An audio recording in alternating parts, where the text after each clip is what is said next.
ഇന്ന് ഒറ്റ ദിവസം കൊണ്ട് ഞാൻ തിന്ന് തീർത്ത സാധനങ്ങളെ വീഡിയോ ഉണ്ടാ ഇത്. രാവിലെ എണീറ്റ് കോഴിക്കോട് പോയതുകൊണ്ട് നേരാവണ്ണൊന്നും തിന്നാൻ പറ്റിയില്ല. അതുകൊണ്ട് ബ്രേക്ക്ഫാസ്റ്റ് കഴിക്കാൻ വേണ്ടിയിട്ട് സ്ഥിരം പോകുന്ന വൈറ്റ് റെസ്റ്റോറൻറ്റിലേക്ക് തന്നെ പോയി. എപ്പം പറയുന്ന പോലെ മസാല ദോശ തന്നെ ഇന്നും പറഞ്ഞു. ഓരോ ഗ്ലാസ് വെള്ളം കുടിക്കുമ്പോക്ക് മസാല ദോശ വന്നു. കാണുമുണ്ടല്ല വായിന്ന് ഇങ്ങനെ വെള്ളം വരും. പക്ഷെ തിന്നാൻ വലിയ ടേസ്റ്റ് ഒന്നും ഇല്ല കേട്ടോ. ആവറേജ് ഒരു മസാല ദോശ അത്രേ ഉള്ളൂ. അതിൻ്റെ കൂടെ 2 ചായയും പറഞ്ഞു. അങ്ങനെ രാവിലത്തെ പോളിങ് കഴിഞ്ഞു. മസാല ദോശയും ചായ അടക്കം 92 റുപ്യ രാവിലെ തന്നെ.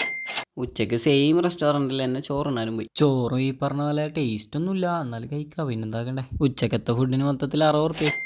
വാലന്റൈൻസ് ഡേ എല്ലാം കഴിഞ്ഞ് വരുമ്പോക്ക് ആള് ചുള്ളനായി.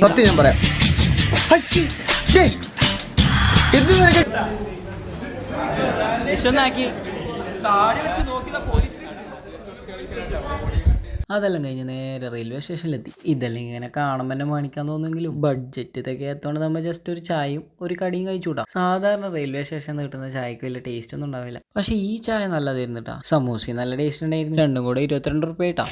എല്ലാം കഴിഞ്ഞ് പയ്യന്നൂർ എത്തിയപ്പോൾ ഒരു കുലുക്കി കുടിക്കാൻ വല്ലാത്തൊരു പൂതി. പിന്നെ ഒന്നും നോക്കില്ല, ഒരു പച്ചമാങ്ങ കുലിക്കങ്ങ് പറഞ്ഞു. ഇത് വരുന്ന ടൈം കൊണ്ട് ഒരു ഉപ്പിലിട്ട കൈതച്ചക്കയും കഴിച്ചു. അതും തിന്നുകൊടുക്കുമ്പോൾ സംഭവം കിട്ടിയിട്ടാ. സംഭവം ടേസ്റ്റ് എല്ലാം ഉണ്ട്, പക്ഷെ ഫസ്റ്റ് ടൈം കുടിച്ച ഒരു ടേസ്റ്റ് പിന്നെ കിട്ടിയിട്ടാ. അങ്ങനെ ആടുന്നും പൊട്ടി ഒരു 60. അങ്ങനെ ആകെ മൊത്തം ഒരു നേരെ വീട്ടിലേക്ക്.